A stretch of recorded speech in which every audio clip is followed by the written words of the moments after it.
하여튼 배임제, 뭔가 하여튼 복잡한 그런 내용들이 상당히 많이 있습니다. 자, 12번 판례를 보겠습니다. 자, 이것도 뭐 그렇게 중요한 판례는 아닙니다. 그냥 간단하게 어떤 사건이는가 이해만 하면 되는데, 사실은 다 읽을 필요도 없는 사건이에요. 자, 보겠습니다. 자, 12번. 가보면 이 사건 아파트에 관해서 유치권을 주장하는 을로부터 아파트의 점유 관리를 위탁받아 이 아파트에 거주하였다. 자, 실판을 보세요.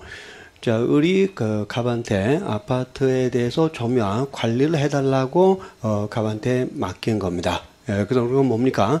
갑은 을의 아파트에 대한 점유 관리란 사무 처리를 위임받은 사람이라고 볼 수가 있겠죠. 그렇죠? 왜냐면 을은 유치권자이기 때문입니다. 그 다음 보겠습니다. 아파트에 거주했다. 근데 경매 절차를 통해 이 아파트에 소유권을 취득한 병을 갑을 상대로 건물 인도 등의 소송을 제기하였다. 을은 이 아파트에서 갑을 퇴거시킨 후 다른 사람에게 이 아파트의 점유 관리를 위탁하였고 갑에게 유치물 위탁 계약 해지 통지를 했다. 더 읽을 필요가 없어요. 뭡니까?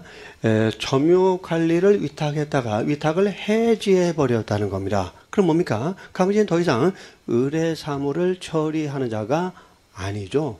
그렇죠? 그래서 그 다음에는 아무리 갑이 재판에 나가서 을한테 손해가 나는 발언을 해줄자도 이런 이미 배임죄의 주자가 아니기 때문에 배임죄는 성립할 수 없는 겁니다. 아주 간단하죠? 그렇죠? 뭐 더 읽을 필요가 없다는 이유가 바로 그겁니다. 그러니까 그렇게 간단하게 정리하시면 되는 사안입니다. 다음에 13번을 보겠습니다.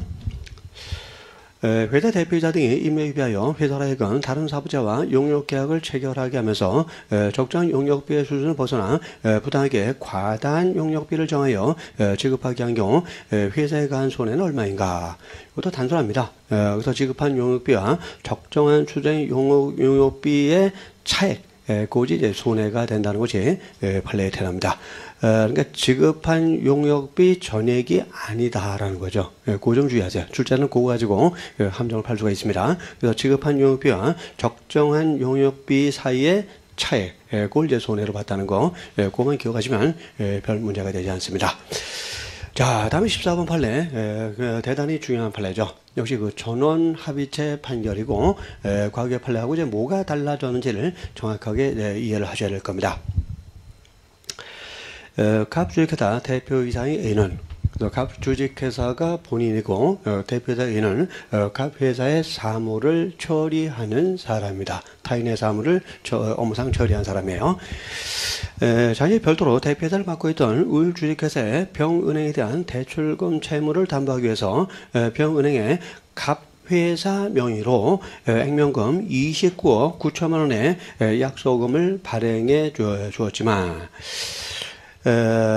자, 갑회사가 돈을 빌린 게 아니죠. 근데도 불구하고 갑회사 명의의 약소금을 발행해 줬다. 그러면 갑회사가 약소금 채무를 부담하게 되는 겁니다.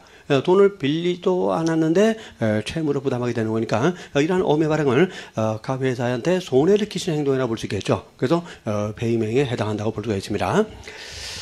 엄을 발행해 주었지만 그로 인해 갑회사가 실제로 약소금을 지급하였거나 미사랑 손해배상 책임 등을 부담하거나 그 약소금이 실제로 제3자에게 유통되지는 않았다.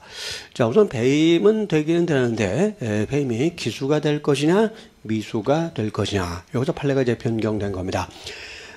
요지가 역시 굉장히 긴데요.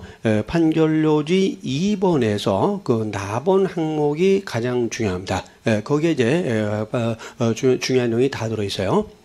나번과 다번이죠. 거기 들어있는데 그 나번을 읽어보면서 하나하나 정리해 보기로 하겠습니다. 주식회사의 대표자가 대표권을 남용하는 등 그 임의에 비하여 회사 명의로 의무를 부담하는 행위를 하였더라도 여기서 대표권을 남용했단 말은 뭡니까? 회사의 이익을 도모한 게 아니라는 겁니다. 자기나 제3자 이익을 도모했다는 거죠. 이게 바로 대표권 남용이 되는 것이고, 그래서 임의에 비해서 회사 명의로 의무를 부담하는 행위를 하더라도 일단 회사 행위로서 유효하고, 다만 상대방이 대표이사의 진위를 알았거나 알 수 있었을 때는 회사에 대해서 무효가 된다. 자, 이런 대표권 남용 행위가 유효인 경우도 있고 무효인 경우도 있습니다. 일단 이걸 잘 정리하셔야 됩니다. 자, 그래서 보세요. A가 대표이사로서 대표권을 갖고 있는데, 자, 지금 약속금을 발행하고 있다는 겁니다. 근데 이것은 회사를 위한 것이 아니었죠. 자기나 제3자 이익을 도모한 거니까, 이것이 대표권 남용행위가 되는 겁니다. 근데 엄을 발행받는 병이라는 사람이 있습니다. 이 대표권 남용행위의 상대방이죠. 근데 병이라는 사람이 이런 A의 행동이 대표권 남용이라는 것을 병이 알지 못한 경우가 있고, 또 반대로 병이 A의 행동이 대표권 남용행위가 된다는 것을 알았거나 알 수 있었던 경우, 이렇게 둘로 나눕니다. 자, 이 표현을 잘 기억을 하셔야 됩니다. 그래서 이 엄을 발행받는 병의 입장에서 A의 행동이 대표권 남용이라는 것을 알지 못했을 때는 A의 행동은 유효하다는 겁니다. 유효해요.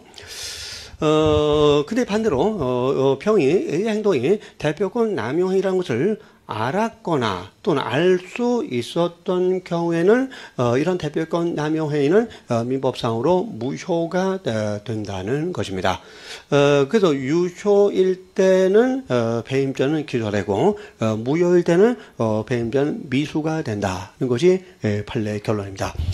어쨌건 요지를 읽어가면서 다시 한번 보겠습니다. 자, 무효가 된다. 그 다음을 읽어봅시다. 따라서 상대방, 여기서 병을 말합니다. 병이 대표권 남용 사실을 알았거나 알 수 있었던 경우 그 의무부담행위는 원칙적으로 회사에 대해서 효력이 없고 좀 무효가 된다는 거죠. 무효가 되고, 그래서 경제 관점에서 봐도 이러한 사실만으로는 회사에 현실적인 손해가 발생하였다거나 실효 발생에 위험이 초래되었다고 평가하기는 어렵다는 겁니다.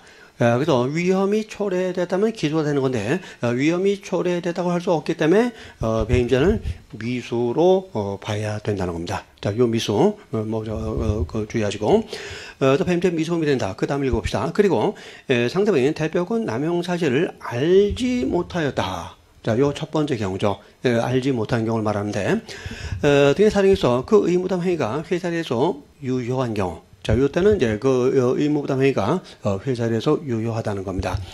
그래서 유효한 경우에는 회사의 채무가 발생하고 회사는 그 채무를 이행할 의무를 부담하므로 이러한 채무의 발생을 그 자체로 현실적인 손해 또는 재산상 실효 발생의 위험이라고 할 것이어서 그 채무가 현실적으로 이행되기 전이라도 배임죄는 기수가 된다는 겁니다. 그래서 이 대표권 남용 행위를 상대방이 알지 못해서 그것이 회사에 대해서 유효할 때는 이 채무를 회사가 이행하기 전이었을지라도 일단은 회사에 대해서 손해 발생의 위험성이 있기 때문에 배임죄는 기수가 된다는 겁니다.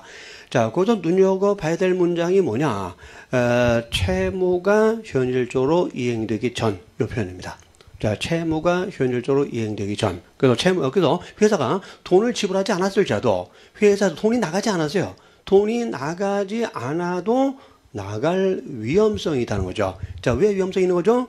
회사에 대해서 유효하기 때문입니다. 그래서 위험성만 있어도 기수가 된다는 게 판례의 대로입니다. 출제는 분명히 그걸 이렇게 바꿀 겁니다. 채무가 현실적으로 이행되어야만 배임죄는 기수가 된다. 틀렸죠? 판례는 배임죄를 위헌범으로 보기 때문에 채무가 현실적으로 이행되기 전일지라도 그 배임행위가 유효하기 때문에 배임죄는 기수가 된다는 것이 판례의 대로입니다. 자, 그런 표현들을 주의를 하셔야 됩니다. 자, 이게 일반론이에요. 이게 일반적인 얘기를 판례가 하고 있는데, 근데 진짜 판례가 바뀐 부분은 그 다음 답원입니다. 엄 발행과 관련된 부분은 이 일반론에 대해서 또 예외를 또 인정하고 있기 때문에 그게 중요한 겁니다. 자, 답으로 보세요. 주식회사의 대표자가 대표권을 남용하는 등 그 임의에 비하여 약속금 발행을 한 행위가 그 다음에 이제 고딕 부분 보시면 엄 발행이 무효가 된다. 어떤 경우에 됩니까? 상대방이 A의 행동이 대표권 남용 행위라는 것을 알았거나 알 수 있었던 경우 그 엄 발행은 무효가 되는 겁니다.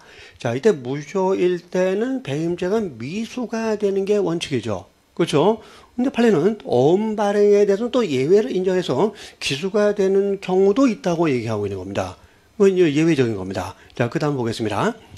그래서 엄발행위 무효하더라도 그 어음이 실제로 제3자에게 유통되었다면 회사로서는 어음 채무를 부담할 위험이 구체로 현실적으로 발생하였다고 봐야 하고, 따라서 역시 또 주의할 점은 그 어음 채무가 실제로 이행되기 전, 자, 회사가 어음금을 지불하지 않았을지라도 이 말이죠. 그래도 배임자는 기소가 된다는 겁니다. 그래서 어음이 유통됐다면 회사가 어음대금 채무를 이행하지 않았을지라도 손해 발생의 위험성은 있었기 때문에 배임자는 기소가 된다는 겁니다. 근데 유통이 안 됐다면 미수가 된다는 겁니다. 이 부분이 판례가 바뀐 거예요.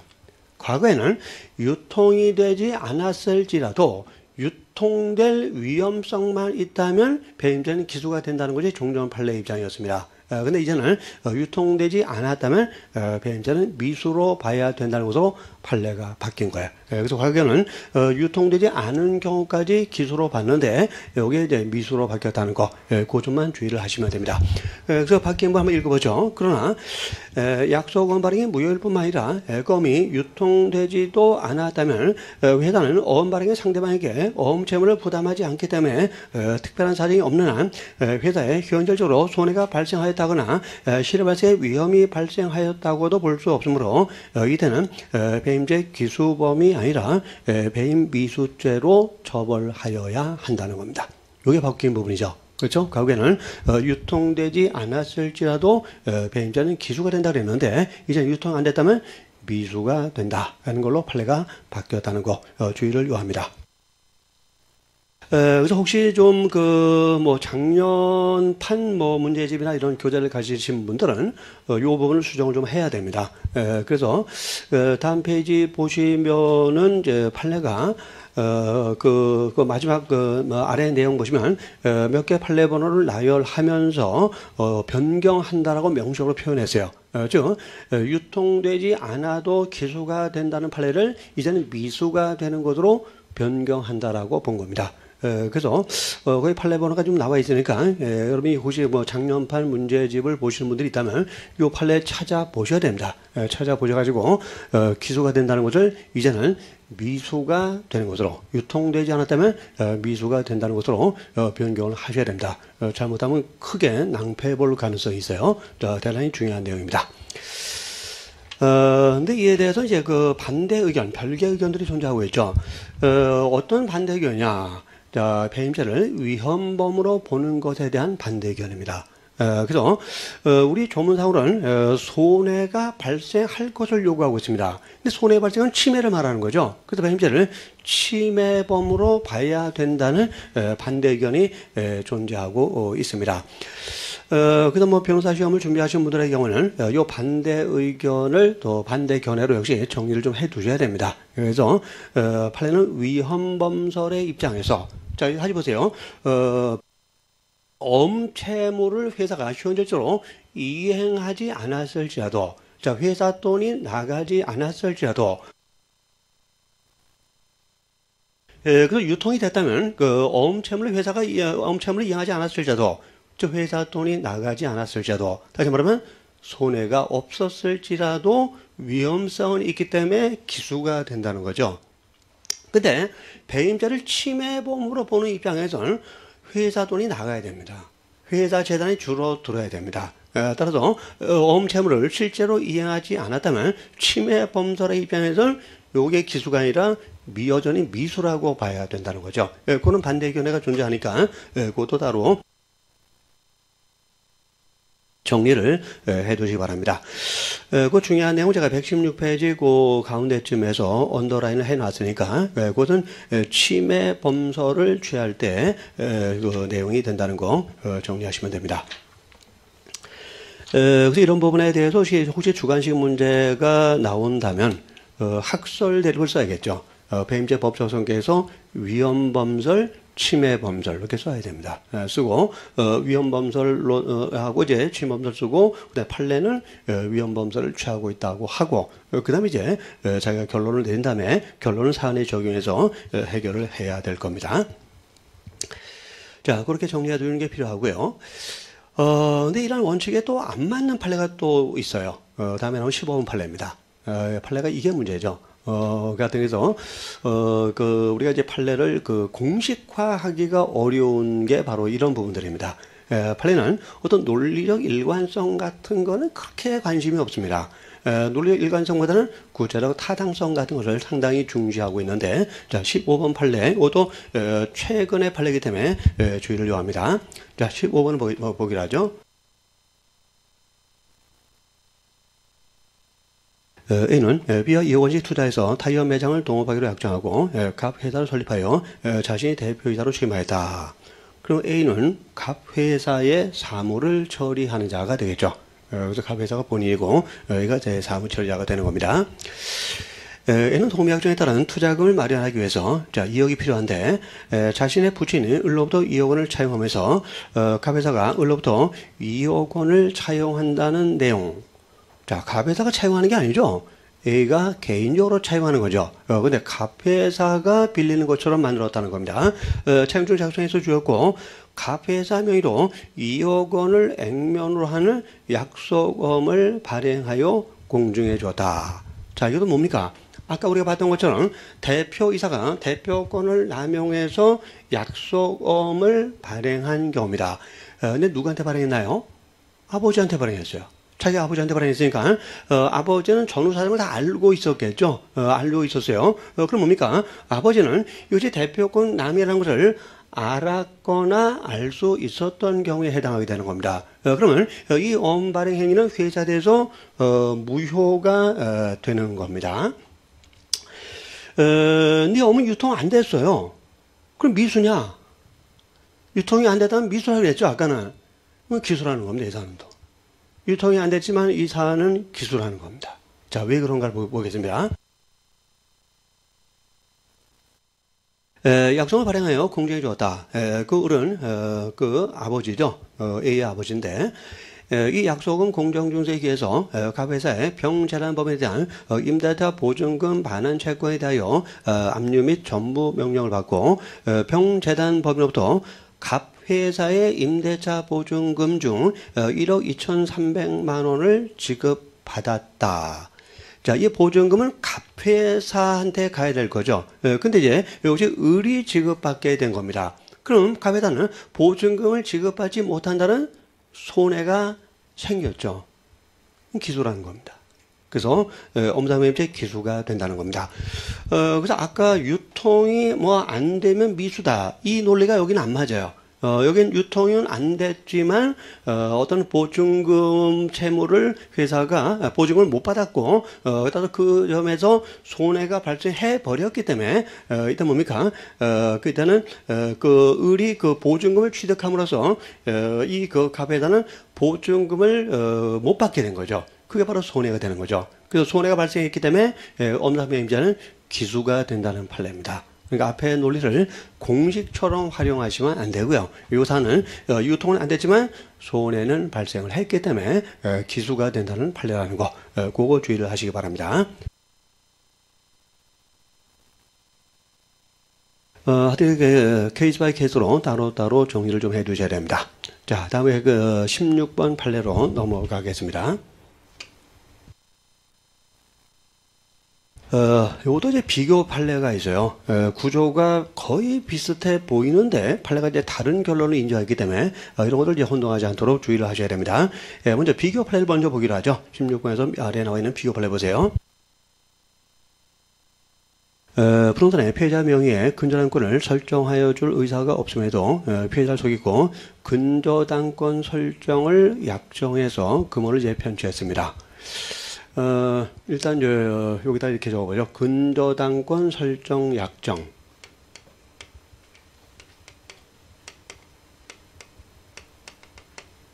약정을 하고 이제 금원을 편취했으니까 그 편취한 금원에 대해서는 당연히 사기죄가 성립하게 되는 겁니다. 이건 문제가 되지 않아요. 자, 그다음 보겠습니다. 쭉 읽어보죠. 금을 편취한 경우라도 이러한 약정은 근저당권을 설정해 주겠다고 약정을 한 겁니다. 사기 등 이유로 취소되지 않는 여전히 유효하여 피해자 명의 근저당권 설정 등기를 하여 줄 임무가 발생하는 것이고 그럼에도 불구하고 임매에 위하여 그 다음부터 할 고딕을 해야 될 부분입니다. 그 부동산관에서 제3자 명의로 근저당 것 설정 등기를 마친 경우, 자, 을한테 내가 근저당 것 설정해 줄게 해놓고 안 해주고 제3자 명의로 근저당권을 설정해 줬다는 겁니다. 그래서 이 제3자 명의로 근저당권을 설정해 준 부분에 대해서는 사기죄 이외에 배임죄가 된다는 것이 그 비교 판례 내용입니다. 그래서 이 사안의 경우에는 그 사기죄와 배임죄 두 개의 범죄가 성립한다는 것이 판례대로입니다. 근데 이 새로 나온 16번 판례는 구조가 유사해 보이는데 결론이 달라요. 자, 16번 어떤 사건인가 보겠습니다. 가만히 A 아파트에 관한 소유권 이전 등기 청구권 가등기를 말소해주면 금리가 낮은 곳으로 대출 은행을 변경한 다음 곧바로 다시 가등기를 설정해 주겠다. 자, 가등기를 설정해 주겠다. 이 가등기 설정 약정 아닙니까? 어떻게 보면 약정이라고 볼 수 있겠죠. 내가 해줄게 약속을 했어요. 주겠다고 이제 을을 기망해서 을하여금 가등기를 말소하게 하여 대출 은행을 변경했어요. 이에 대한 사기죄를 인정했습니다. 그래서 속여서 가등기를 말소하게 함으로써 사기죄가 되는데, 그 다음에 가등기 설정을 약정했음에도 불구하고 A 아파트에 관해서 제3자 명의로 각 근저당권 및 전세권 설정 등기를 마쳤다. 자, 가등기 설정해 줄게 해놓고 약속을 안 지켰죠. 그렇죠? 이에 대해서 따로 배임죄가 될 것이냐가 문제가 되는 사안인데 여기서는 안 된다 그랬어요. 그러니까 밑에 비교 판례하고 구조가 거의 같아 보여요. 거의 같아 보이는데 이 사안은 또 안 된다는 겁니다. 배임죄가 따로 성립하는 것은 아니다라는 것입니다. 이런 게, 글쎄 이런 것은 뭐 판결 내용만 봐도 도대체 본질적으로 뭐가 다른 건지를 확인하기가 좀 어렵습니다. 실제 뭐 여러 가지 관련 소송자를 보면은 알 수 있을지 모르겠습니다만, 나온 판결만 가지고는 정확하게 판단하기가 쉽지가 않아요. 어쨌든 이런 것은 따로따로 정리를 해둘 수밖에 없습니다. 그래서 이렇게 기억하시기 바랍니다. 따로 배임죄가 된다는 밑에 비교 판례는 명확하게 금전 편취라는 게 있어요. 금전에 대한 사기죄를 인정한 겁니다. 금전에 대한 사기죄를 인정했을 때, 그때는 따로 또 배임죄를 인정했다는 겁니다. 근데 16번에서 사기는 금전에 대한 사기가 아니죠. 그냥 가등기 말소로 인한 재산상 이익 취득에 대한 사기라는 겁니다. 그 점에서 사실관계가 다른 거예요. 물론 이게 법리를 말씀드리는 게 아닙니다. 여러분이 이 판례를 혼동하지 않고 구별하기 위한 요령을 말씀드린 거예요. 그래서 따로 배임죄가 된다는 그 밑에 비교 판례는 금전을 객체로 하는 사기죄가 되는 경우였습니다. 근데 요 새로 나온 판례는 가등기 말소란 재산상 이익을 객체로 하는 그런 사기죄가 그 문제됐던 사안이었다는 겁니다. 그러니까 그렇게 따로 기억을 해서 혼동하지 않도록 잘 해두시기 바랍니다. 자, 그럼 이제 배임죄에 대한 것들은 이제 봤고요. 그다음에 이제 배임수혜죄에 대해서 보기로 하겠습니다. 저 타인의 사물을 처리한 자가 부정 청탁을 받고 그 재물이나 재산이익을 취득했을 때 이제 배임수혜죄가 성립하게 되는 것인데, 자, 그럼 18번 판례를 보기로 하죠. 이 판례도 좀 주의를 요하는 판례입니다. 조금 까다로운 측면이 있어요. 을은 A와 B의 공동 소유인 특허권에 대해서 A와 B로부터 명의 신탁을 받아 관리하는 업무를 맡아오던 갑에게, 자 보시면 이 특허권은 이제 A와 B의 소유입니다. 근데 A와 B는 이것을 갑한테 이제 명의 신탁을 했습니다. 자, 그다음. 근데 우리 이제 갑한테 특허권을 이전해 달라고 제의를 했습니다. 야, 그거 나한테 넘겨라고 이제 제의를 했고요. 종전 특허권자가 갑에게 특허권을 양도하였다는 인증서와 갑이 특허권자로 등록되어 있는 특허 등록 원부 등을 확인한 후 갑과 양수대금을 1,000만 원으로 정하여 위 특허권에 대한 양수 계약을 체결하고, 실질적으로 갑의 것이 아니죠. 근데 이제 갑하고 을 사이에 넘겨주기라는 계약을 체결했습니다. 그 다음에 특권의 전부 이전 등록을 받은과 동시에 을한테 명의 이전을 해준 겁니다. 그러고 나서 갑에게 그 양수대금 1,000만 원을 이제 을이 지급을 하게 된 겁니다.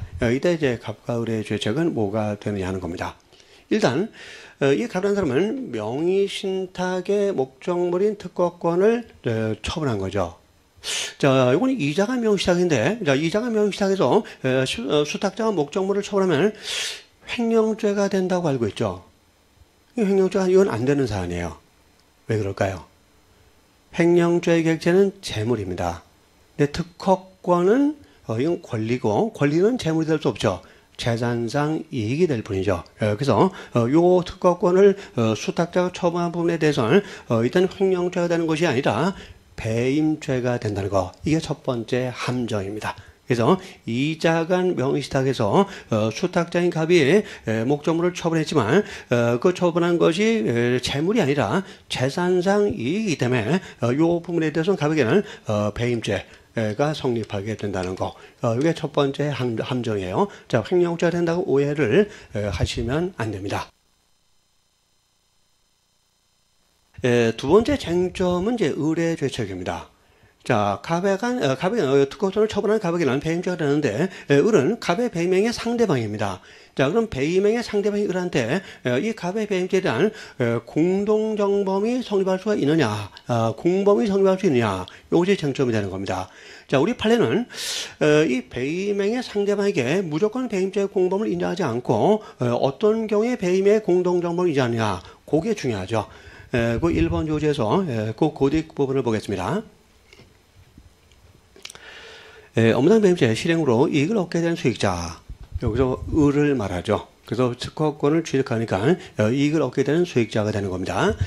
배임죄 공범이라고 볼 수 없는 것이 원칙이라는 겁니다.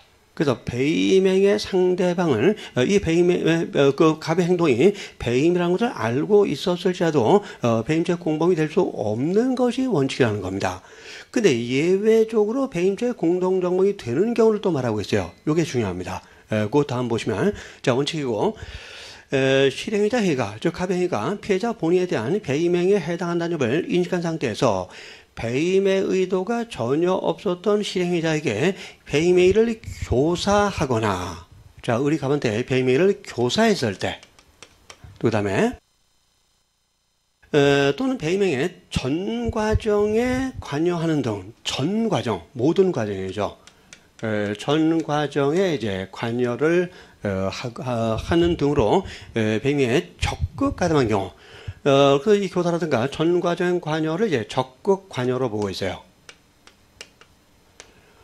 이럴 경우에 한해서만 배임죄 공동 정범이 된다는 겁니다. 그래서 교사했을 때 또는 전 과정에 관여함으로써 적극 관여했을 때 배임행의 상대방이 을한테 배임죄 공동 정범이 된다는 겁니다. 그럼 이 사안에서 본다면 을이 먼저 특허권의 양도를 제의한 사람이에요. 그럼 을은 교사했다고 볼 수 있지 않을까요? 그렇게 볼 수 있는데 아니다라는 겁니다, 판례가. 이게 문제예요. 그러니까 우리가 이거 뭐 우리가 상식하고 약간 반하는 결론을 판례가 인정한 거죠. 그대로 기억할 수밖에 없습니다. 그래서 이 제의했다는 것이 교사한 것으로 보여짐에도 불구하고 판례는 교사한 것이 아니고 또 적극 관여한 것도 아니다 해서 을한테 배임죄 공동정범 성립을 인정하지를 않았습니다. 자, 요 사안의 결론을 암기해야 되는 이유가 바로 이런 거예요. 그래서 또 이제 또 여기서 이제 검사의 주장이 나오는데, 자, 보세요. 갑한테 배임죄가 되는데, 갑은 A와 B의 사물을 처리하는 자라는 겁니다. 그래서 갑이 타인의 사물을 처리한 자인데, 타인의 사물을 처리한 자가 을로부터 그 특허권을 이전해 달라는 부정한 청탁을 받고 1,000만 원을 받았다는 겁니다. 자, 그래서 타인의 사물을 처리한 자가 부정한 청탁을 받고 1,000만 원 재물을 취득했다. 그래서 갑한테 배임 수재죄, 또 돈을 준 을한테는 배임 증제죄가 된다고 검사가 또 증제죄가 된다고 검사가 또 기소를 하게 된 겁니다. 어떻게 보면, 갑은 A와 B의 사물을 처리한 자고, 자, 그리고 타인의 사물을 처리한 자가, 이전제, 이건 부정한 청탁이죠. 부정한 청탁을 받고 을로부터 천만을 받았으니까, 배임 수재하고, 배임 증제자가 성립하는 것처럼 보여지긴 해요. 근데 판례는 안 된다고 했습니다. 왜 그러냐? 자, 이 1,000만 원은 부정한 청탁에 대한 대가로서의 의미를 가져야 된다는 겁니다. 그래야만 배임 수재자와 배임 증제자가 성립할 수 있는데, 여기서 이 1,000만 원은, 양도, 양수, 계약 대금일 뿐이지, 매매 대금일 뿐이지, 이 부정한 청탁의 대가로서의 의미를 갖고 있지 않다는 겁니다. 이게 우리 판례의 결론입니다. 제가 보기에는 말장난 같은 느낌이 좀 들긴 해요. 어쨌건 그래서 배임 수혜자와 배임 증제자는 성립하지 않는다고 본 사안입니다. 그래서 이 판례는 상당히 함정이 좀 많습니다. 그래서 이자가 명의신탁이지만 횡령죄를 인정하지 않고 배임죄를 인정하는, 업무상 배임죄를 인정하는 이유를 이해를 하셔야 되고요. 특히 배임의 상대방 이전을 제의해서 이 배임죄의 공동정범이 될 것 같은데 안 된다고 했다는 거. 또 그 다음에 이 1,000만 원이 배임 수재와 배임 증제의 목적물이 될 수 없다고 봤다는 거. 여기서는 계약의, 매매 계약의 대금일 뿐이지 부정한 청탁의 대가로 볼 수는 없다는 것이 우리 판례의 태도입니다. 그래서 배임 수재, 배임 증제죄 성립을 인정하지는 않았습니다. 그래서 갑에게 업무상 배임죄 성립만을 인정했던 사안입니다. 그래서 왜 안 되는가? 그 점을 잘 이해를 해야 될 판례의 사안입니다. 어쨌든 조금 불만이 좀 느껴지는 판례이긴 한데 할 수 없죠. 우리가 뭐 판례를 바꿀 수는 없는 거니까 이 사안에 대해서 이러한 결론을 인정했다는 거 꼭 정확하게 기억을 해 두셔야 됩니다. 다음 이제 18번 판례를 보겠습니다.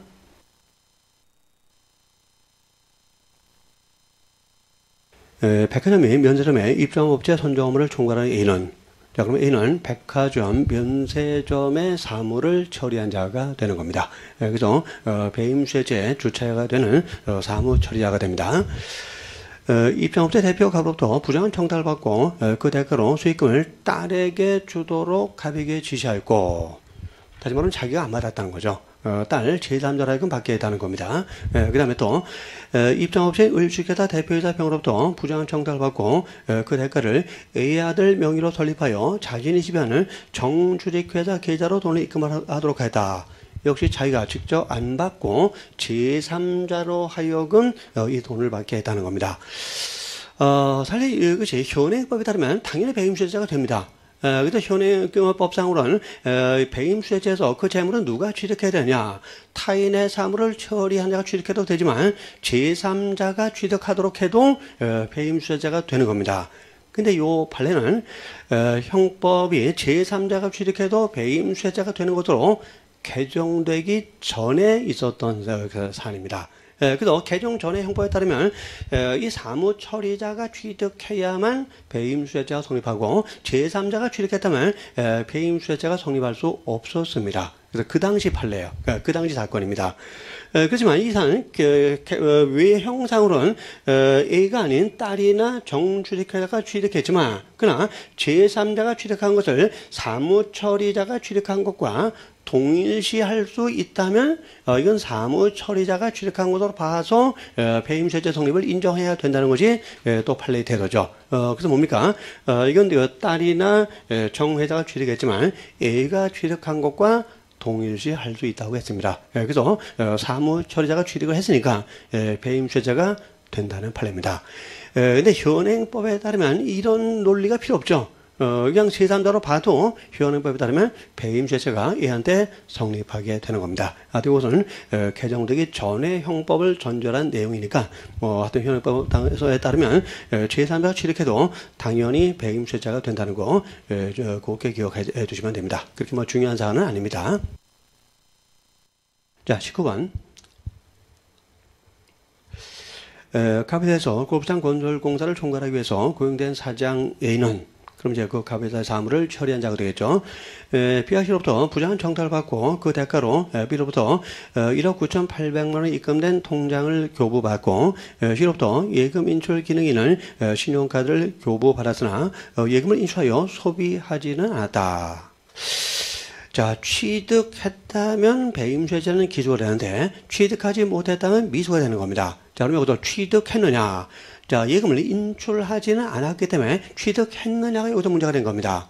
근데 예금을 인출하지 않았을지라도 취득했다. 그래서 배임수혜는 기소가 된다는 것이 판례의 태도입니다. 왜냐하면 이 카드와 통장을 받았다면 비록 현금을 인출하지 않았을지라도 언제든지 인출할 수 있는 가능성은 있었던 거죠. 그 자체로서 벌써 취득했다고 볼 수 있다는 겁니다. 그래서 배임수혜 기소를 인정했다는 거 기억을 해두시기 바랍니다. 다음에 20번 판례. 이것도 주의를 요하는 판례입니다. 사실관계가 통상적인 경우는 아닌데 잘 보세요. 엑소공사의 입찰 업무를 담당하는 A는, 그러면 A는 엑소공사의 사무를 처리한 자가 되는 것이고, A는 그 배임수혜자의 주체가 되겠죠. 보겠습니다. 엑소공사의 입찰 시스템 유지 보수 업무를 담당하는 BCD를 통해서 개찰 프로그램을 조작하는 방식으로 엑소공사가 발주하는 공사계약의 낙찰 하한가를 알아낸 다음 이를 각종 공사업자들에게 알려주고, 자, 그래서 그 낙찰 하한가를 이제 공사업자한테 알려줬어요. 그래서 각종 이제 공사업자들은 이를 이용해서 그들이 운영하는 회사들이 엑소공사가 발주하는 공사의 낙찰자로 선정되도록 하여 이런 사정을 모르는 엑소공사와 12회에 걸쳐 공사계약을 체결하고 공사대금을 교부받았다. 판례는 이걸 사기죄로 봤습니다. 그래서 엑소공사를 속여가지고 공사대금을 지급받았다. 그래서 갑등에게는 사기죄가 성립하게 된다는 것이 판례의 태도입니다.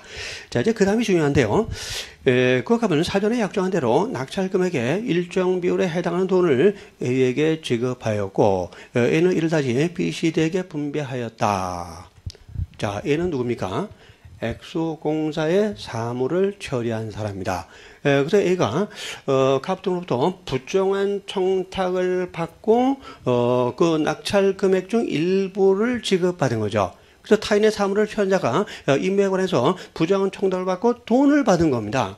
자, 그럼 A한테 배임 수재죄하고 또 돈을 준 갑한테 배임 증재죄가 성립할 것이냐? 안 된다는 겁니다. 배임수재죄, 배임증재죄 성립할 수 없다는 겁니다. 왜 그런가? 판례는 이렇게 봤어요. A와 공사업자 갑의 관계를 사기죄의 공동정범으로 봤습니다. 이거를. 따라서 이 낙찰 금액의 일부를 A가 갑으로부터 받는 것은 사기의 공범들 내부에서의 이익의 분배에 지나지 아니한다는 겁니다. 이걸 배임수재, 배임증죄로 따로 처벌할 수는 없다는 것이 판례의 태도입니다. 그래서 A와 갑한테는 사기죄 공동정범이 될 뿐이고 따로 배임수재, 배임증죄는 성립하지 않는다고 봤습니다. 자, 또 이것도 보는 시각에 따라서 조금씩 달라질 수 있는 부분인데 하여튼 판례가 본 대로 판단한 대로 기억을 해 두셔야 됩니다. 자, 이제 배임의 죄가 다 끝났고요.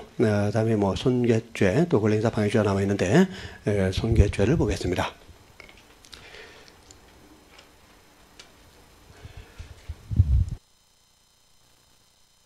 뭐 그렇게 어려운 범죄는 아니죠. 자, 손괴죄에서 1번 판례 보겠습니다.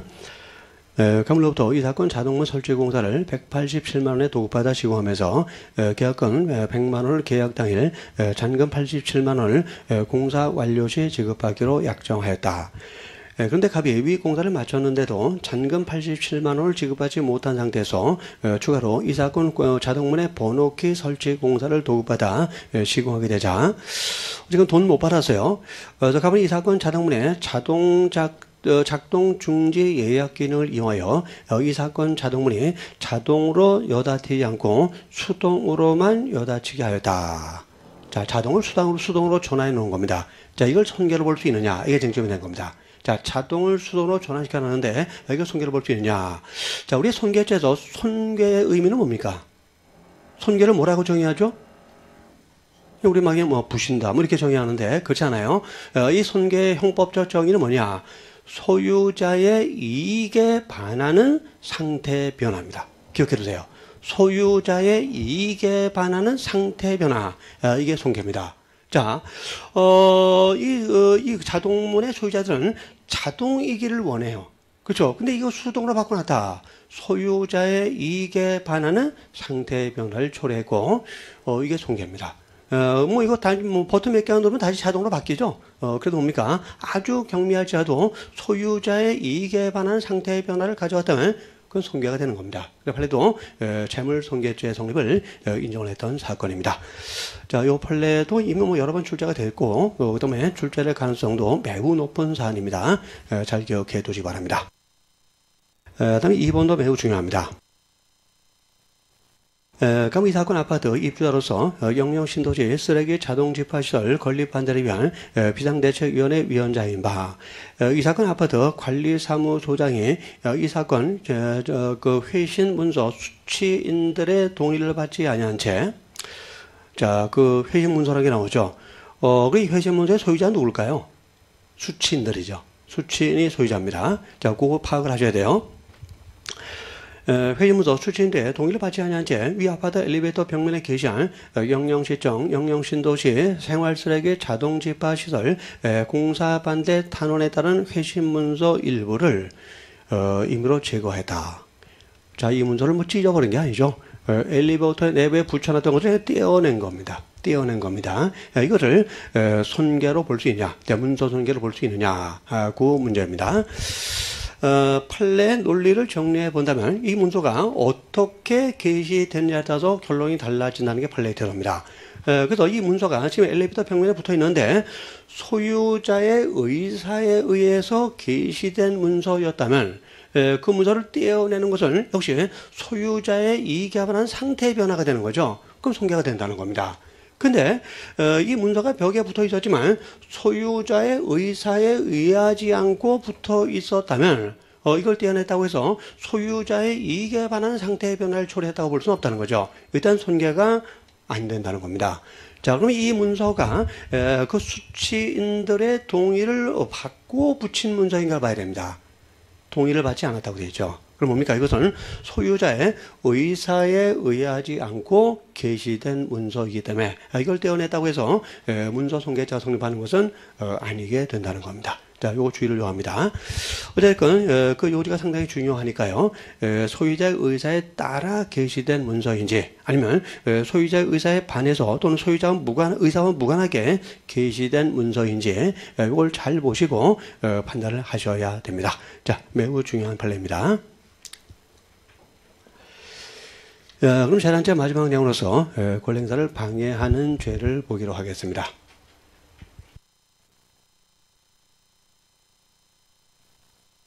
이 권리행사 방해죄는 타인의 점유나 권리의 목적이 된 자기의 물건 등을 취거, 은닉, 손괴해서 타인의 권리행사를 방해했을 때 성립하는 범죄입니다. 그래서 권리행사 방해죄의 객체는 자기 소유물이에요. 요거 주의를 하셔야 됩니다. 그래서 재산죄는 원칙적으로 타인 소유물을 객체로 합니다만 이 권리행사 방해죄는 특이하게 자기 소유물을 객체로 하는 범죄입니다. 그러나 모든 자기의 소유물이 아니고 타인의 점이나 권리의 목적이 된 자기 소유물을 객체로 합니다. 그래서 타인의 점이나 권리의 목적이 된 자기 소유물을 취거, 은닉, 손괴했을 때 범죄가 성립하게 되는 겁니다. 자, 1번을 보겠습니다. 뭔가 좀 복잡해 보이는데요. 가문 대출을 통해 할부 구매한 신차들을 싸게 구입하여 렌터카 회사 명의로 등록한 다음, 자, 일단 대출을 통해서 구입했다. 자, 대출해준 회사가 있을 겁니다. 대개 뭐 은행이라든가 아니면 무슨 뭐 저축은행 그런 계통이겠죠. 근데 돈을 빌려주는데, 자, 차를 살 때 돈을 빌려주는데 그냥 빌려주지는 않겠죠.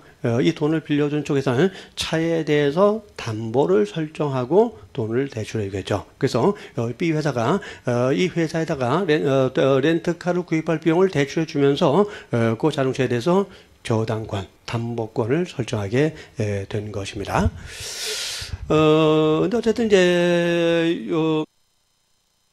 렌터카 회사 명의로 자동차를 등록했으니까 이 자동차는 렌터카 회사 소유입니다. 회사 소유예요. 회사 소유인데 이제 갑이라는 사람은 그 렌터카 회사를 운영하는 사람입니다. 갑은 이제 운영자예요. 따라서 엄밀하게 본다면 갑의 입장에서 요 렌터카는 자기 소유가 아니라 회사 소유니까 타인 소유라고 해야 될 겁니다. 그래서 우리 판례는 회사가 있고 대표자나 운영자가 있을 때 이 대표자나 운영자가 그 회사 재산을 그 어떤 직무 집행의 일환으로 처분했다면 이건 자기 소유와 동일하게 봅니다. 그래서 일단 이 렌터카 이 자동차는 일단 갑이 소유자로 취급받게 되는 겁니다. 자기 소유로 취급받게 되는 겁니다. 그래서 형식적으로는 회사 소유지만 갑은 회사의 경영자이기 때문에 그 경영의 일환으로서 렌터카를 처분하고 했다면 이것은 자기 소유와 동일한 평가를 받게 된다는 겁니다. 그럼 자기 소유물이니까 이 렌터카들은 권리행사 방해죄의 객체가 되겠죠. 그럼 보세요. 그럼 이 자동차는 B의 저당권이란 권리의 목적이 된 자기 소유물이 되는 겁니다.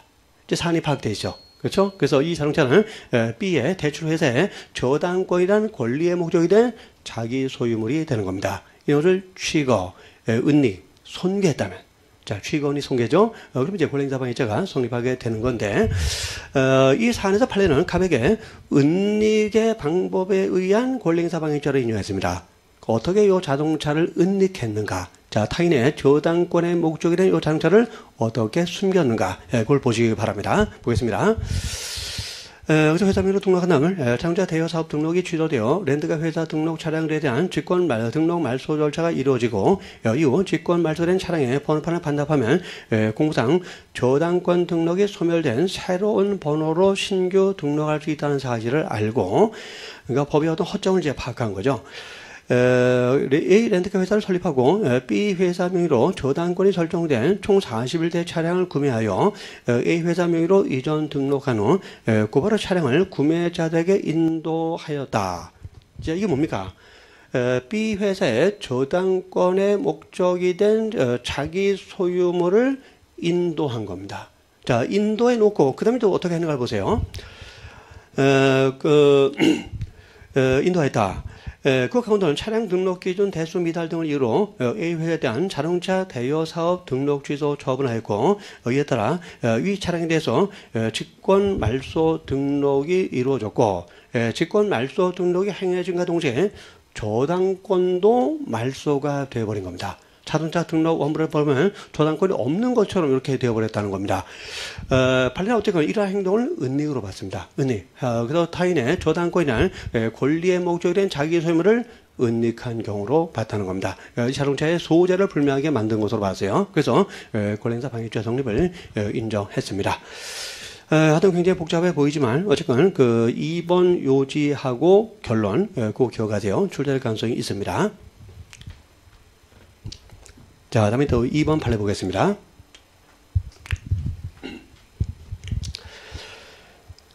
갑은 체험한 승용차 한 대를 구입하면서 그럼 이 승용차는 갑의 소유죠. 자기 소유물입니다. 을로부터 차량 매수액은 2천만 원을 차용하고 그 다음으로 이 차량에 을명의 저당권을 설정해 주었습니다. 아까와 비슷해요. 그래서 이 자동차는 의뢰한 사람의 저당권이란 권리의 목적이 된 자기 소유물이 되는 거죠. 타인의 저당권이라는 권리의 목적이 된 자기 소유물이 되는 건데 그 대법자로부터 400만 원을 차용하면서 이 차량을 대법자에게 담보로 제공하여 이른바 대포차로 유통되게 했습니다. 그러니까 이 자동차를 누가 가지고 있는지 모르게 만들었다는 겁니다. 이게 뭡니까? 은닉이죠. 그래서 타인의 저당권의 목적이 된 자기의 소유물을 대포차로 유통케 함으로써 어디 있는지 모르게 만들어놨다는 겁니다. 이게 바로 은닉이 되는 거죠. 그래서 권리행사 방해죄를 인정한 사안입니다. 이와 비교해야 될 판례가 있습니다. 3번입니다. 3번. 비슷한데 결론이 다릅니다. 그럼 살던 배우자 의뢰 명의를 빌려 에코소 수용차를 매수하면서 A 회사로부터 대출을 받고 위 수용차의 저당권을 설정했다. 그럼 아까 똑같죠? 이 수용차는 타인의 저당권의 목적이 되는 자동차가 됩니다. 근데 을과 저당권자 A의 동의 없이 위 수용차를 제3자에게 담보로 제공했다. 앞에 체험한 사건하고 거의 구조가 똑같죠? 근데 이 경우는 그 권리행사 방해죄가 성립할 수 없다고 했습니다. 왜 그랬을까요? 권리행사 방해죄의 객체는 자기 소유물입니다. 따라서 타인 소유물이라면 객체가 될 수 없어요. 근데 이 에쿠소는 을 명의로 구입한 승용차입니다. 자, 그런데 자동차에 대한 소유관계는 어떻게 판단합니까? 자동차 등록 원부를 가지고 판단합니다. 그래서 비록 갑이 구입하는 것이어도 을의 명의로 등록했다면 을 소유가 되는 겁니다. 타인 소유가 된다는 거죠. 자기 소유가 아니라는 겁니다. 자기 소유가 아니라면 권리행사 방해죄는 성립할 수 없게 되는 것입니다. 자, 앞에 체어맨 하고 혼동하면 큰일 나죠. 그렇죠? 그러니까 다른 것은 뭐 체어맨이나 에쿠스냐가 아닙니다. 자기 명의로 등록했느냐 아니면 타인의 명의로 등록했느냐, 이게 차이가 난다는 거 주의를 하셔야 됩니다. 다음에 이제 강제비 면탈죄 쪽으로 또 가보겠습니다. 자, 판례에서 4번을 보겠습니다. 산업재해보상보험법 제52제 휴업급여를 받을 권리는 카드법 제88조 제2항에 의해서 압류가 금지되는 채권으로서 강제비 면탈죄 객체에 해당하지 않는데, 일단 그 1번 요지를 보세요. 고대 보시면 강제집행 면탈죄의 객체는 채무자의 재산 중에서 채권자가 민사집행법상 강제집행 또는 보존 처분의 대상으로 삼을 수 있는 것이어야 한다는 겁니다. 따라서 이 사안에서 휴업급여를 받을 수 있는 권리는 이 강제처분의 객체가 될 수 없기 때문에, 압류할 수 없기 때문에 그 강제집행 면탈죄의 객체인 재산이 될 수 없다는 겁니다. 그럼 뭐 끝난 거죠. 해당하지 않는데, 얘는 장차 지급될 휴업급여 수령 계좌를 기존에 압류된 예금 계좌에서 압류가 되지 않은 다른 계좌로 변경하여 휴업급여를 수령하였다. 자, 얘한테 강제집행 면탈죄가 성립하느냐. 보세요.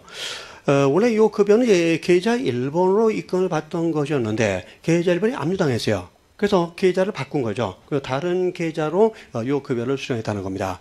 그럼 어쨌든 휴업급여를 받을 권리는 압류금지 채권이고 강제집행 면탈죄 객체가 될 수 없는 겁니다. 따라서 계좌를 바꿔서 수령했다고 해서 강제집행 면탈죄가 되는 것은 아니다라는 것이 판례의 태도입니다. 자, 간단하죠? 이렇게 정리하시면 됩니다.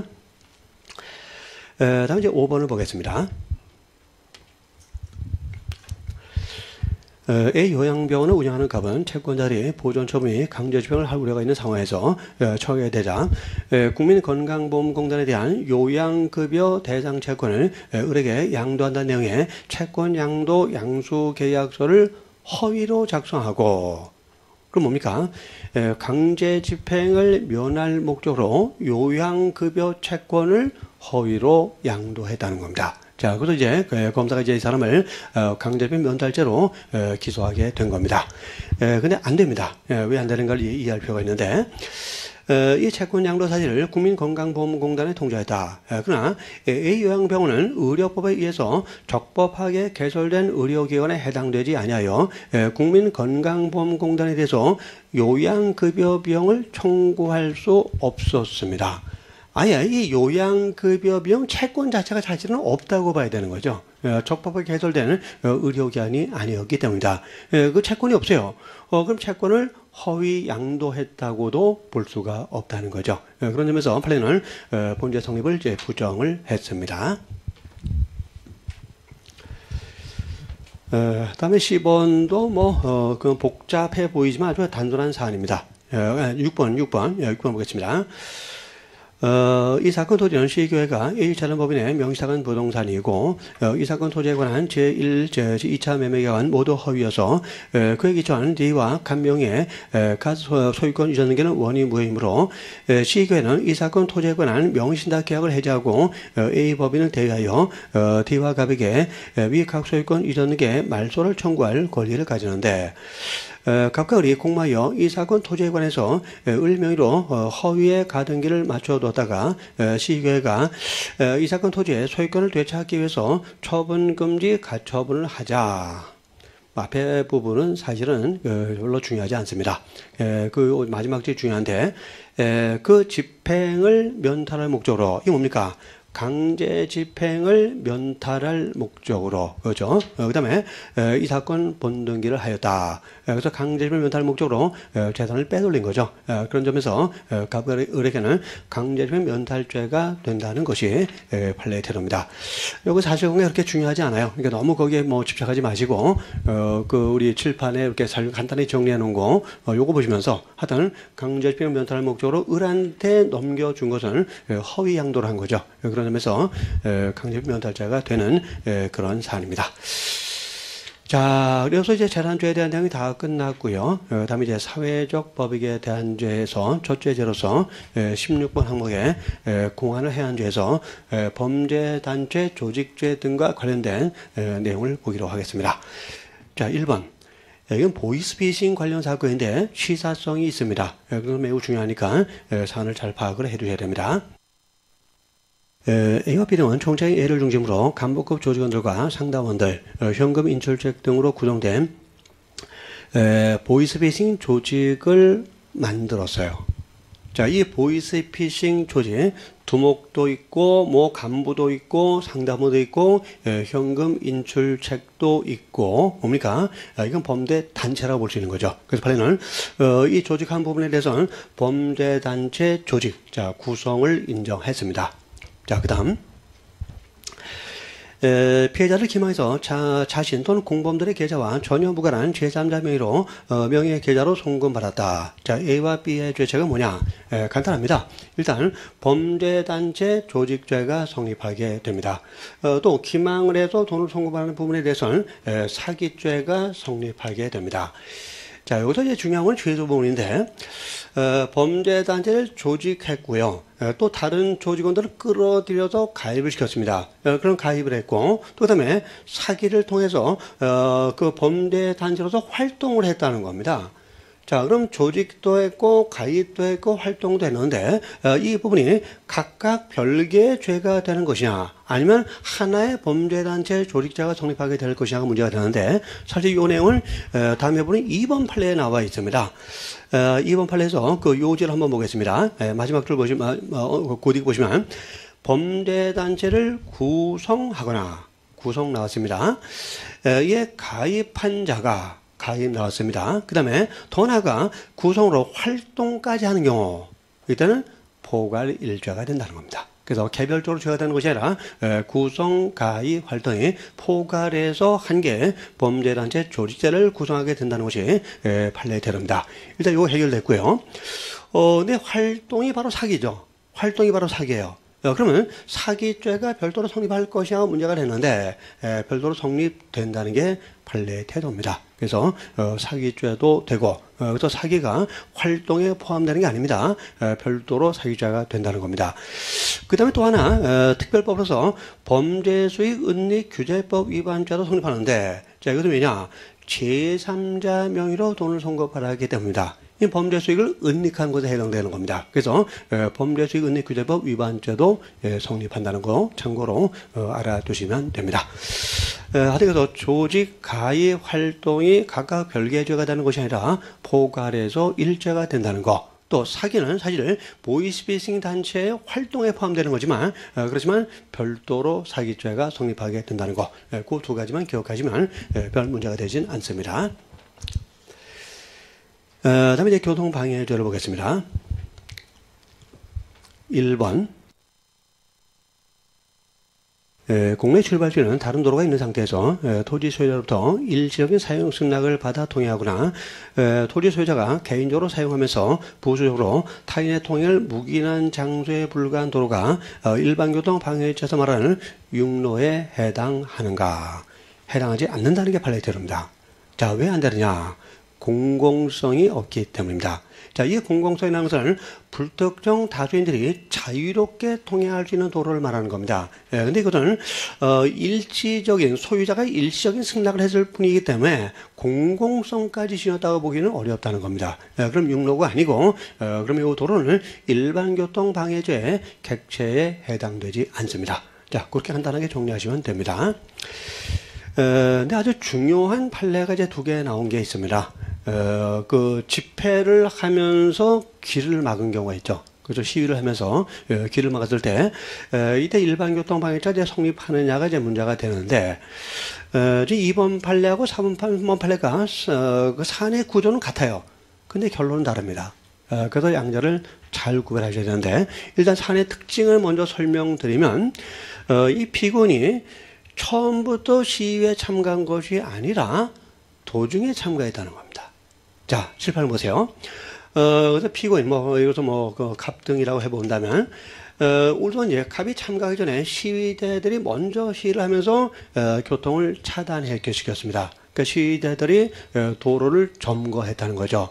그 다음에 피고인이 요 시위에 참가했을 때, 이미 교통이 차단된 상태에서 참가한 피고인에게 일반교통방해죄 성립을 인정할 수가 있느냐. 할 수 있는 경우도 있고, 그렇지 않은 경우도 있다는 게 판례의 대로입니다. 자, 먼저 2번을 보겠습니다. A는, 자, 그럼 피고인이 A가 되겠군요. A는 교통방해를 유발하는 미신고 집회에 참가했는데 참가 당시 이미 다른 참가자들에 의해서 교통의 흐름이 차단된 상태였습니다. 그럼 뭡니까? 이미 교통이 방해된 상태였다는 거죠. 교통방해의 결과가 이미 발생한 상태였다는 겁니다. 그 이후에 참가한 사람한테 방해가 이미 발생했는데 그 이후에 참가한 사람한테 일반교통방해죄 공동정범을 인정할 수 있냐, 그게 문제된 사안이었는데 어쨌든 흐름이 차단된 상태였지만 교통방해를 유발하는 다른 참가자들과 암묵적 순차적으로 공모하여 교통방해 위법 상태를 지속시켰다. 그는 갑한테 일반교통방해죄 공동정범을 인정할 수 있느냐 하는 문제입니다. 자, 한번 보겠습니다. 다른 시위대에서 교통이 차단됐어요. 그러면 일반교통 방해 결과가 발생한 겁니다. 방해 결과가 발생하게 된 것입니다. 근데 일반교통 방해죄는 그 즉시 범일까요? 계속 범일까요? 어떻게 보는가에 따라서 달라져 버리게 됩니다. 만약에 즉시범 또는 상태범으로 본다면 교통이 차단되고 방해 결과가 발생하고 여기서 기수가 된과 동시에 즉시범 상태범이라면 여기서 일반교통방해죄는 종료가 되어버리는 겁니다. 자, 즉시범 상태범은 기수 시기와 종료 시기가 일치하는 게 원칙이죠. 그러면 즉시범 또는 상태범으로 본다면 방해 결과 발생함으로써 일반교통방해죄는 기소가 됐고 끝났어요. 끝난 다음에 참가한 사람한테 일반교통방해죄 공동정범이 성립할 수 있습니까? 안 되는 거죠. 그렇죠? 근데 판례는 즉시범이 아니라는 겁니다. 상태범이 아니라는 겁니다. 자, 요지를 한번 보겠습니다. 2번 요지를 보세요. 일반교통방해죄는 이른바 추상적 위험범으로서 교통이 불가능하거나 또는 현재의 곤란한 상태가 발생하면 바로 기수가 되고, 자, 그래서 교통이 차단됨으로써 기수가 됐다는 겁니다. 기수가 되고, 근데 그때 종료되냐가 문제가 되는데 교통방해 결과 현실적으로 발생하여야만 하는 것은 아니다. 또한 일반교통방해죄에서 교통방해 행위는 계속범의 성격을 갖는다는 겁니다. 즉시범, 상태범이 아니다라는 겁니다. 따라서 교통이 차단됨으로써 일반 교통방해죄는 기수가 됐지만 그때 종료되는 건 아니라는 겁니다. 그럼 언제 종료되는 겁니까? 시위대들이 해산을 했을 때겠죠. 차단이 해소됐을 때, 이때 종료가 된다는 겁니다. 그럼 이런 사람은 기수가 된 이후 종료되기 전에 가담한 거죠. 종료되기 전이니까 아직 일반교통방해죄가 행해지는 도중에 가담한 거죠. 도중에 가담했으니까 공동정범이 성립할 수 있게 된다는 겁니다. 그러나 또 무조건은 아니라는 겁니다. 밑에 1번 요지를 보셔야 됩니다. 1번 요지. 자, 처음부터 보겠습니다. 집회 및 시위에 관한 법률에 따른 신고 없이 이루어진 집회에 참석한 참가자들이 차로 위를 행진한 등으로 도로교통을 방해함으로써 통행을 불가능하게 하거나 현저하게 곤란하게 한 경우에 일반교통방해죄가 성립한다. 그러나 이 경우에도 참가자 모두에게 당연히 일반교통방해죄가 성립하는 것은 아니고 두 가지 경우에 한해서만 도로를 점거한 시위대들에게 일반교통방해죄가 된다는 건데 이 두 가지가 중요하죠. 첫째, 실제로 참가자가 집회 시위에 차담하여 교통방해를 유발하는 직접적인 행위를 한 경우, 글쎄, 교통방해를 유발하는 직접적 행위가 뭔지는 뭐 상황에 따라서 다를 수가 있는데, 뭐 예를 들어 뭐 차를 직접적으로 뭐 막았다거나 뭐 이런 경우겠죠. 그런 경우에는 시위 도중에 참가한 사람에게도 일반 교통방해죄가 된다는 겁니다. 자, 두 번째가 뭐냐? 관여 경위 등 경위나 관여 정도 등에 비추어 참가자에게 공모 공동정보의 죄책을 물을 수 있는 경우라야만 일반 교통방해죄가 성립한다는 겁니다. 자, 공모 공동정보 뭡니까? 사전에 공모가 있었던 경우죠. 즉, A라는 사람은 도중에 참가했지만 사전에 시대들과 공모가 있었다면, 자, 사전에 공모가 있었고 공모가 있었던 사람이 도중에 참가한 경우라면 그때 A한테 일반교통방해죄 공모 공동정범이 성립된다는 것입니다. 그래서 이 사안을 일반교통방해죄 공모 공동정범이 된다고 봤습니다. 그 사실관계에 이미 답이 나와 있죠. 그 교통방해를 유발하는 다른 참가자들과 암묵적 순차적으로 공모가 있었다는 겁니다. 또 교통방해 위법 상태를 지속시켰다는 겁니다. 그런 점에서 도중에 참가한 A에게도 일반 교통방해죄 공모 공동정범이 된다는 것이 이 사안의 결론입니다. 어쨌든 공모가 있었다는 거, 또 위법 상태를 지속시켰다는 거, 꼭 기억하시고, 아주 중요한 내용이 상당히 많습니다. 이 불법 시위에 참가자들한테 무조건 일반 교통 방해죄가 되는 것도 아니고, 그 두 가지 경우, 뭐 직접적인 행위를 한 경우, 또 공모 공동 정보에 해당하는 경우, 두 가지 경우에 한해서만 일반 교통 방해죄가 된다는 거, 꼭 기억을 하시기 바라고요. 또 일반 교통 방해죄는 추상적 위헌범으로 봤다는 거, 그렇죠? 또 그다음에 계속범으로 봤다는 거, 요런 표현들. 출제자가 말 바꾸기 너무 좋은 부분들입니다. 추상적 위헌범을 뭐 구체적 위헌범으로, 계속범을 뭐 상태범으로 이렇게 바꿀 수 있겠죠. 그러니까 그런 것들 함정에 빠지지 않도록 주의를 요하는 판례입니다. 아주 중요한 판례예요. 근데 그렇지 않다라는 판례가 이제 3번 판례입니다. 3번을 보겠습니다. A는 적법 신고를 마친 사전 집회는 참가하지 못하였고 15지경 다른 집회 참가자들이 도로를 점거한 이후, 역시 뭡니까? 교통 차단이 발생한 이유를 말하는 거죠. 시위에 합류하여 도로에 걸어 나갔는데 A가 시위에 합류하기 전에 이미 경찰이 도로에 차벽을 설치하여 그 부분의 교통이 완전히 차단되었다. 자, 그래서 차단된 이후에 도로에 걸어 나간 사람한테 일반 교통방해죄가 성립할 수 있느냐? 여기서는 안 된다는 겁니다. 자, 도중에 참가한 사람한테, 시위에 참가한 사람한테 일반 교통방해죄가 되는 경우는 두 가지 경우라 그랬죠. 첫째가 뭡니까? 교통방해를 유발하는 직접적인 행위를 해야 됩니다. 근데 여기서 A가 하는 행동은 뭡니까? 그냥 도로에 걸어 나간 거예요. 자동차를 막은 게 아니었다는 겁니다. 그냥 도로에 걸어 나가다 직접적 행위를 했다고 볼 수 없다는 겁니다. 두 번째가 또 어떤 경우입니까? 사전에 공모가 있었던 경우. 근데 이 사는 사전에 공모도 없었다고 봤습니다. 그러면 두 가지 경우에 해당되지 않기 때문에 도중에 참가한 A한테는 일반 교통방해죄 성립하지 않게 되는 겁니다. 자, 두 개의 사안 구별해서 기억을 해 두셔야 되고, 하여튼 출제 가능성이 대단히 높은 판례라고 생각됩니다. 그래서 요지 단어 하나하나 신경을 쓰시면서 정확하게 암기를 해 두셔야 됩니다. 그럼 잠깐 쉬었다가 이제 또 유가증권 또 문서에 관련된 쪽으로 또 보기로 하겠습니다.